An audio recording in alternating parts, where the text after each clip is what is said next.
Good evening, old gun guy here. Tonight's video, the weather's been pretty horrific up by me here. I'm going to do a basic overview of hand loading.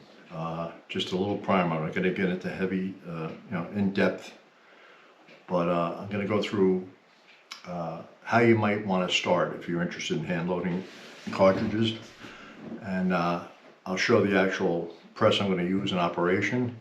And I'll show a single stage press, so two different presses. But for now, up here, I just brought some of the components and elements up to illustrate. I've been hand loading since about 1978, and there's a lot you can do with hand loading if you shoot firearms or you're into shooting a lot. You can save money. You can fine-tune loads for your particular firearm, especially so with a rifle. You can really tailor accurate loads for your firearm. With a handgun, you can make very light target loads. You can make full power defensive type loads. Again, you can tune the accuracy, but a lot less so with a handgun. Especially semi-autos, you gotta maintain certain specs. Economy. You can probably reload ammunition for less than half the cost of going to buy a box in a store. The other thing with reloading is you can do custom bullet weight combinations that might not be available on the shelf, and there's a plethora of information to steer you in the direction of the cartridge you're going to start with. But I'm just directing this at a novice who's thinking about hand loading. You acquire tools and gadgets over the many years as you progress in this hobby.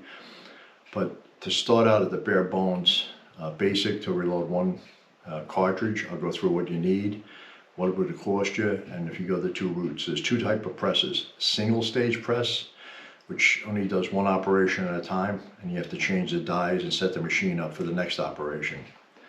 I'll explain that when I can show you the machines.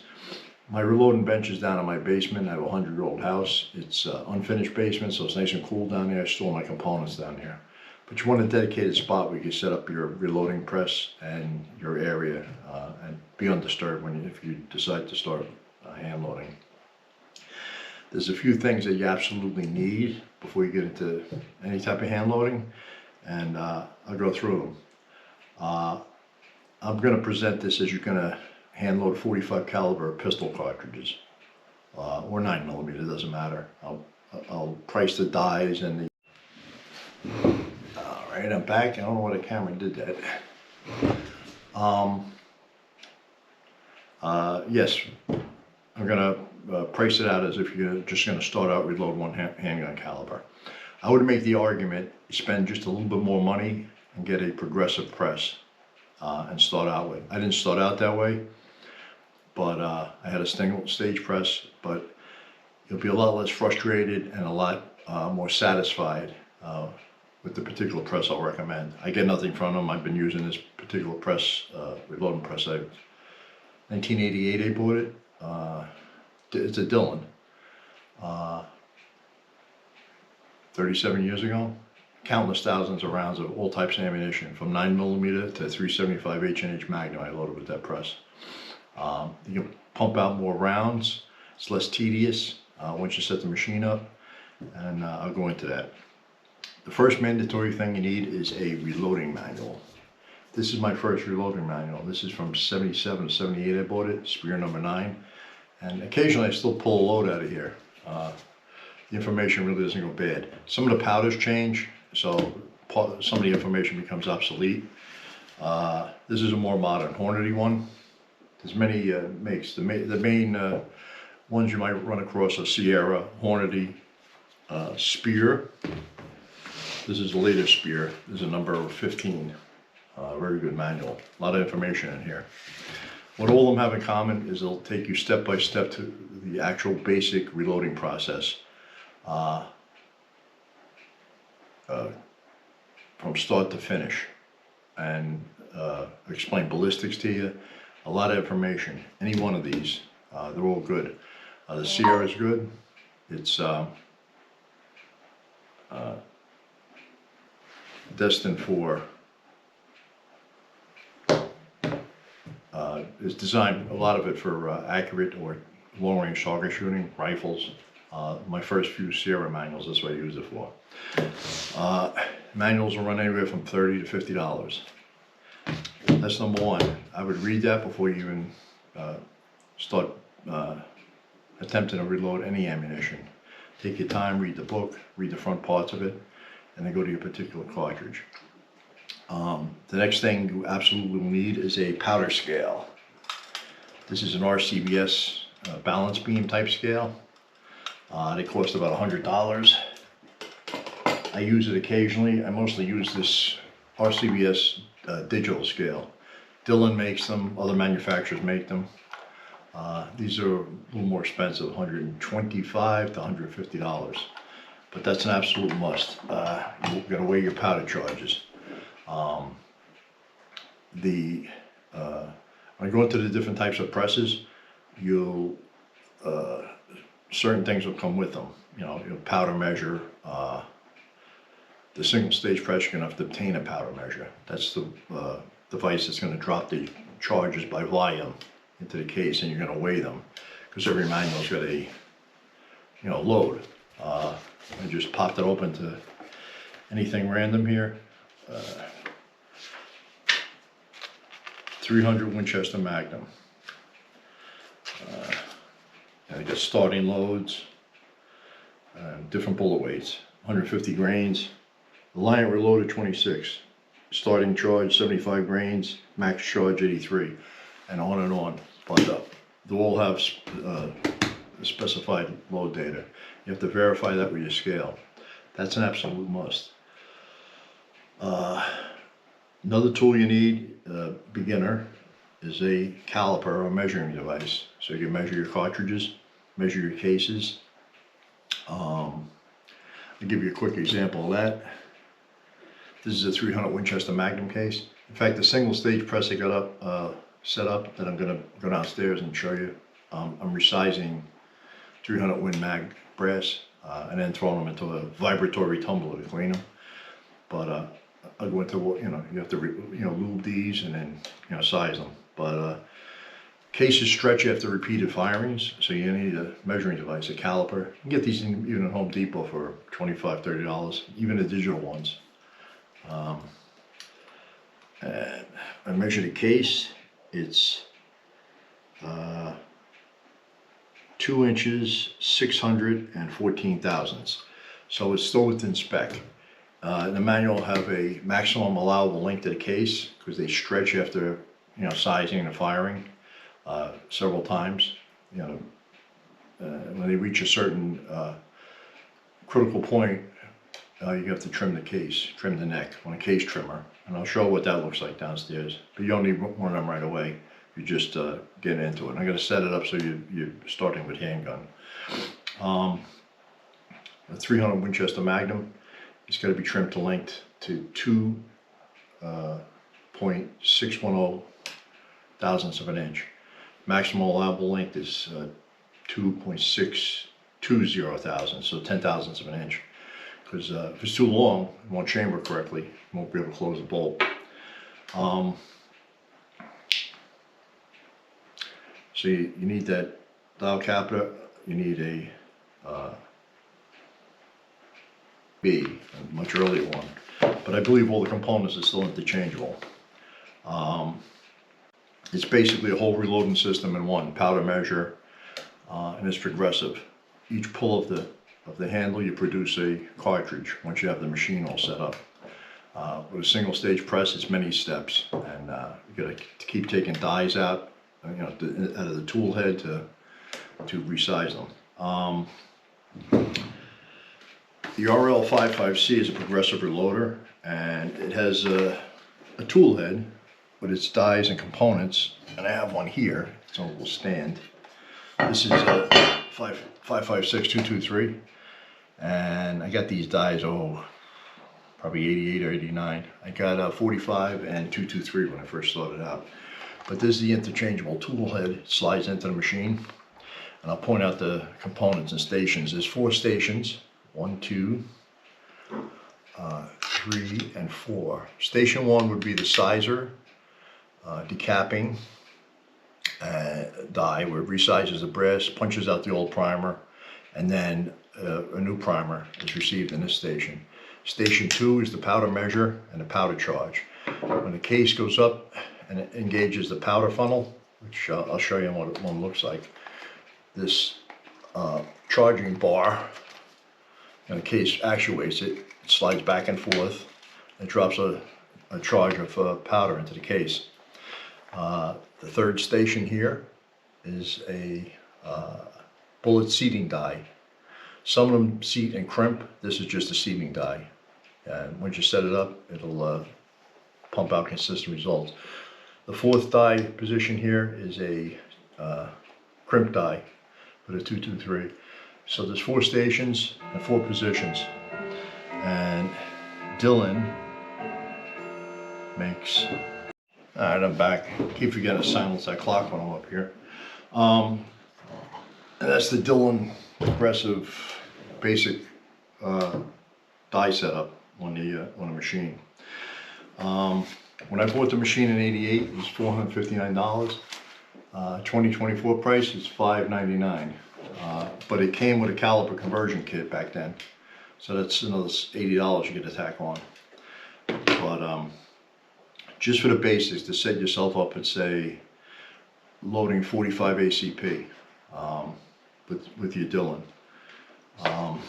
This is what some of the costs would be. I tallied up $599 for the press, $80 for the caliper conversion, so you're up to $680. Scale runs from 1 to 150. So now you're up to $680, $780. Manual, $30 to $50. Sometimes you find them on sale. For the Dillon, because it has a automatic primer feed, you need a primer tube. They're $12, pickup tube, and a flip tray. They're like $35. And you'll need a set of dies.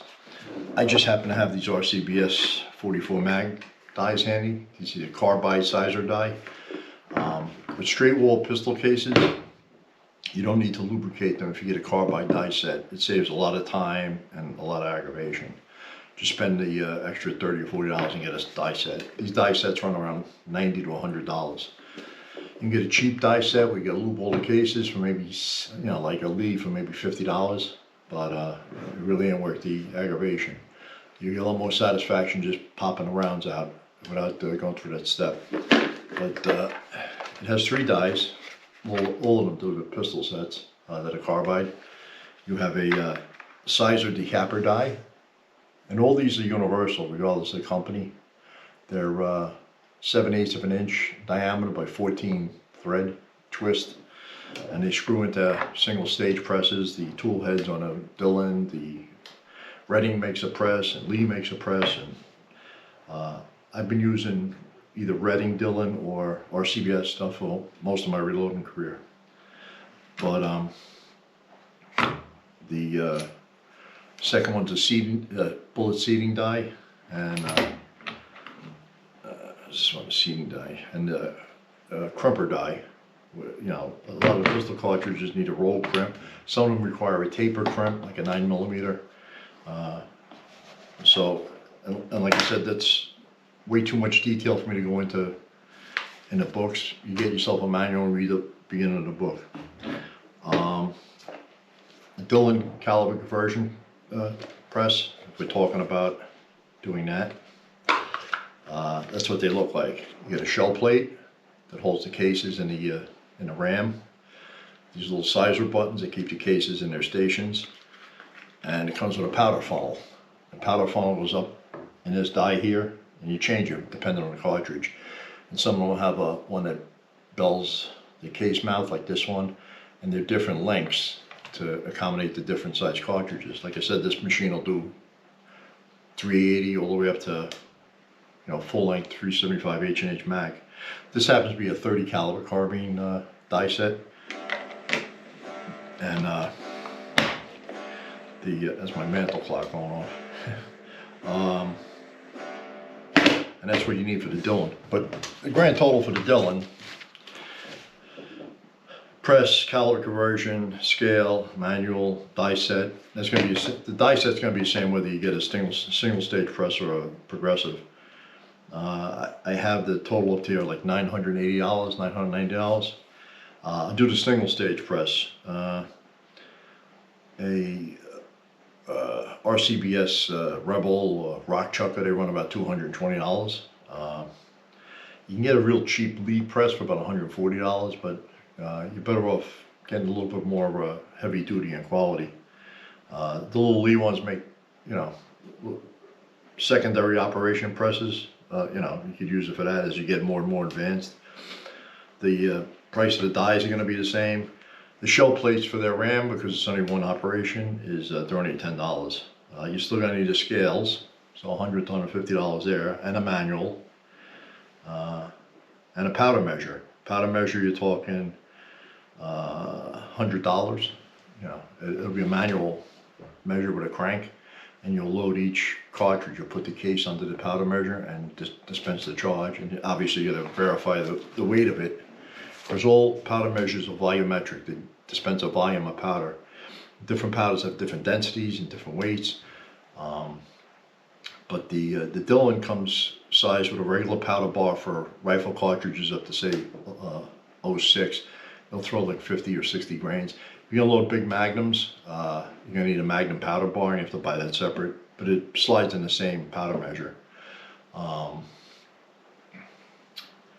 It comes with, you know, two. It primes, and the single stage press too will have two different size primers, because there's small pistol and rifle primer and large pistol and rifle primer, and they're different diameters, and you need a different tool to get them into the case. So that's a basic overview. I'm going to go down and put a close-up on the machine. I'll actually show it making, it's actually set up for 9mm rounds. I'll do that and show the single stage. I'll size a few of these 300 Win Mag. All rifle cases have to be lubed when you're sizing them. Unlike the pistol rounds, straight wall pistol rounds, you get a carbide sizer die and get rid of that step. So I generally, when I'm doing rifle stuff, and I have a long range target rifle, 300 Win Mag, and that's what I'm doing here. I size the die, size the, and decap the case, and then check it for length, and then I clean them in a vibratory tumbler. But you don't need that to start out. You can wipe the cases down by hand. You don't have to go, you know, hog wild with this. And get you don't want to get lube on the primers. You can deactivate the primer. That's the thing with that. And I'll point out, you know, you're going to examine your brass every time you reload. This is a 338 Win Mag. It's suffering case head separation from being loaded too many times. There's a crack all the way around the head here. But you'll read about that in the manual. So with that, let me take all this downstairs and set the camera up on the machine and show how things work. Okay, I'm down at the machine here. I have to load the primer tube up. Primers usually come in packs like this. This has happened to be Magtech. It's very hard finding components anymore. The last couple of years since COVID. Basically, the primer's facing up. You're going to load them into the tube. This is called a flip tray. This one's made out of brass. It's my original one from Dillon. I think the newer ones are aluminum. I guess brass is expensive. You got to make sure the primer's in the right orientation. They call it a flip tray because you put the lid on, flip it over, and pick the primers up. You gotta be careful when handling primers. You could use these non-sparking tools. Dillon makes them. Most of the manufacturers make them because the primers are explosive. You get enough of them in one spot, and they're very dangerous. The tube holds 100, and I'm going to load it in right now. Get the camera a little bit. This is the primer tube. It's armored. Basically, the fill tube goes over it. You pull a little cotter pin, throw this little plastic follower rod down through there, make sure to roll out. And you sit it in the primer tube. That's it. Primer tube's loaded. I only partially loaded because I'm only going to do a few rounds here. I'm doing 9x19, 9mm. Right there. 124 grain projectile. I'm usually sitting down when I do this, but you can't film it that way, so. I'll point out again, this is the carbide sizing die right here. That's the first station. So you take the case, put it in the station. It's kind of hard to do this with the tripod. Let me adjust this a little bit. Alright, that's station 1. I'm going to clear the RAM here. The case, the RAM pushes the shell plate in the case up into the sizing die. And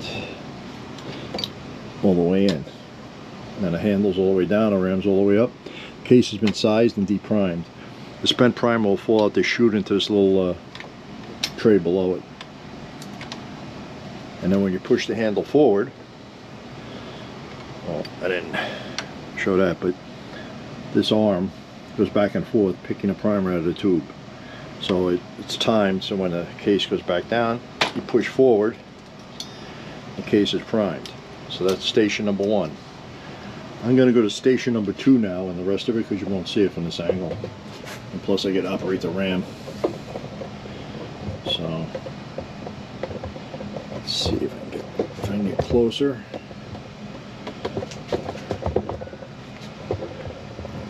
There we go. Alright, so we push this little finger attachment here, turns the shell plate on the RAM, put another case in. Now it's station number 2, it's going to engage the powder funnel, and I do have blue dot in here. Let me put a little more powder. I'm loading these cases with 7.8 grains of blue dot. It's Hercules. It's actually a lion now. You got little blue speckles in it. I guess that's what I call blue dot.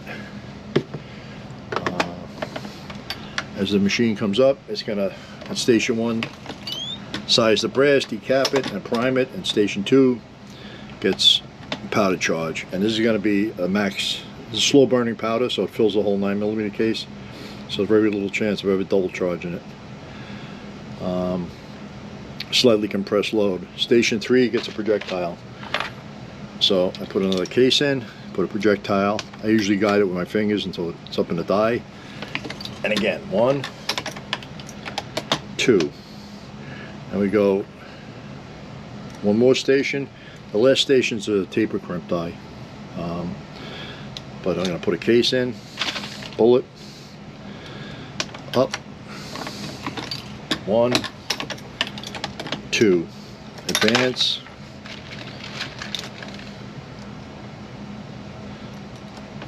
there we go. Like I said, I usually do this sitting down. It's kind of an awkward angle here. And I'm just going to finish out these couple of rounds. Alright, I'm not going to put any more cases in. I'll just complete these ones here.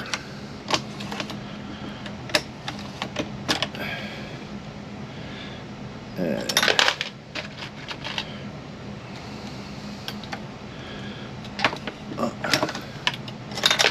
taper crimp. And this is what we're left with. 9x19, 124 grain. This is actually a NATO spec load. It's max load, 1250 feet a second. I chronographed it. The load is 7.8 grains of blue dot, 124 grain full metal jacket projectile. You can do 6 to 10 rounds a minute if you get a good rhythm going. 300, 400, 500 rounds in an hour. I did 320 rounds yesterday in an hour, because it gets tedious after that. I take a break. But I'll load up for the winter and bad weather, and then you can shoot all, you know, in the summertime or other times when it's nice out. So let me pause this camera, and we'll go to the single stage press. Okay, I'm back. I have this old RCBS rock checker press. It's single stage. I got it in a yard sale actually, but these cost about $200. You buy them new, and it's just one single ram, one shell plate. The shell plate costs about $8. This is what they look like.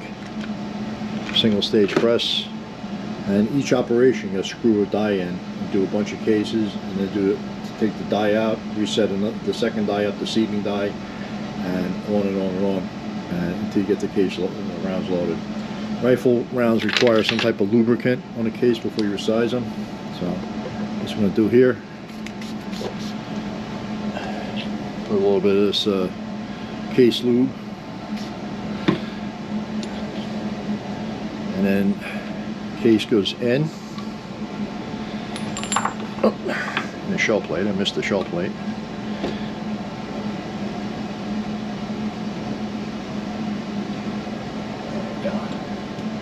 And the die down, I usually have a little garbage bucket underneath to catch the spent brass. Case is resized and be primed. So we're going to do another one. Primer's in it. Alright. I think that's in a shot.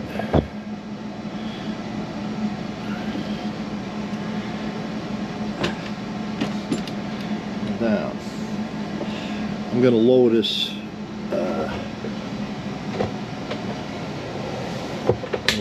Tripod so I can.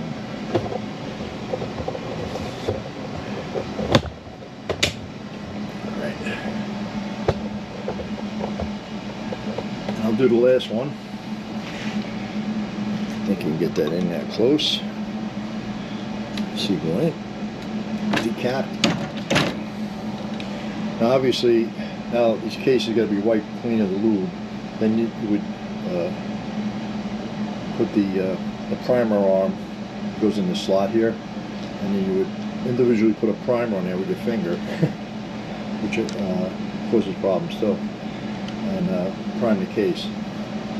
But we're not going to do that, because what I do afterwards, because I've been doing this for years, I have a case cleaner. It's a vibratory tumbler, which costs about $125. I've had this one for 30 years. It's run thousands of hours. Cases go in there, run them for about an hour or two. You get real shiny, polished, all the lube is off them. And then I go into the Dillon Reloading press. That roaring behind me is the furnace. It's 15 degrees out, so it's been running constant. And just run it on the press and load the cases. Sometimes when I'm doing a small batch, I get another single stage press, and I'll put the primer and seating die on that one, and then if there's going to be a crimp, I'll crimp them all when I'm done. But you put the cases in the loading block, which is a piece of plastic that holds the cases in a straight up fashion like that, and you can charge all your cases. You have to have a separate powder measure. I'll go into that in a summary on this, but this is just the basic steps. That's the basic tools you need. If the cases are too long, there's a handy little gadget here, midway. It's a quick, the case just about fits in the 300 Win mag. It's still good though, it's not over length. So it's a quick way of checking. The other way of checking is with your dial caliper.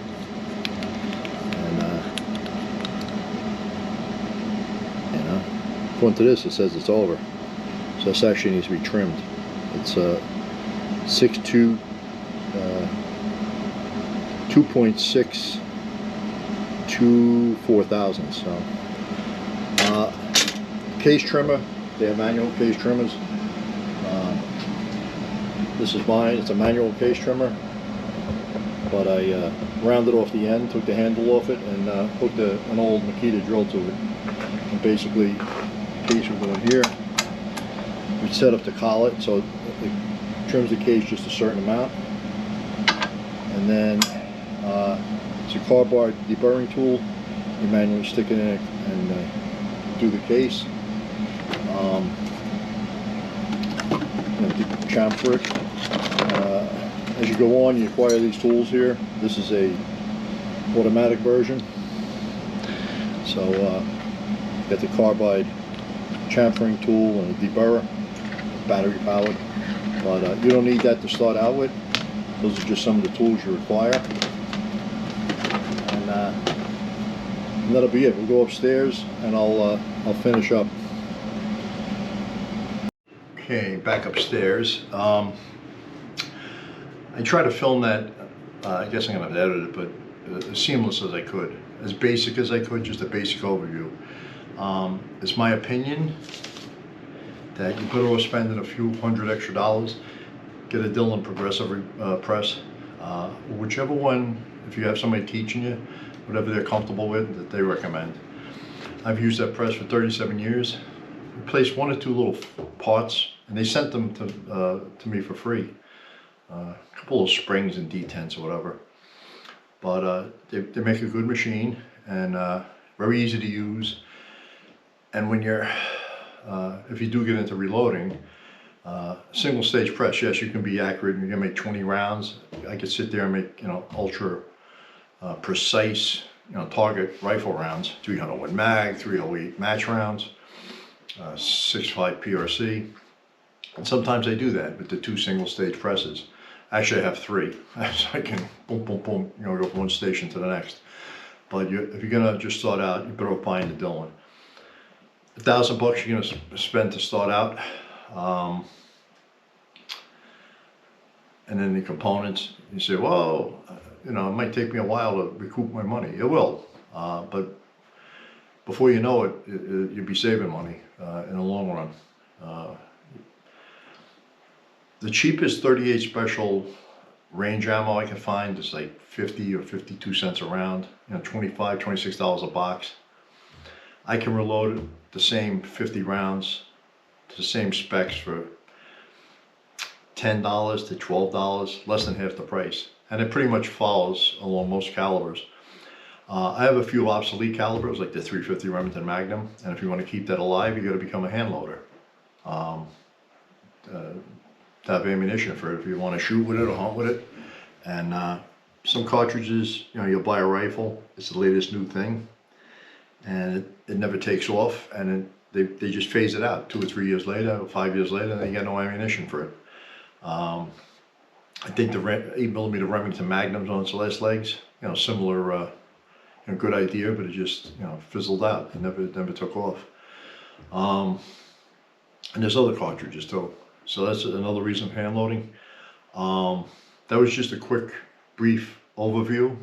Give you an idea what's entailed.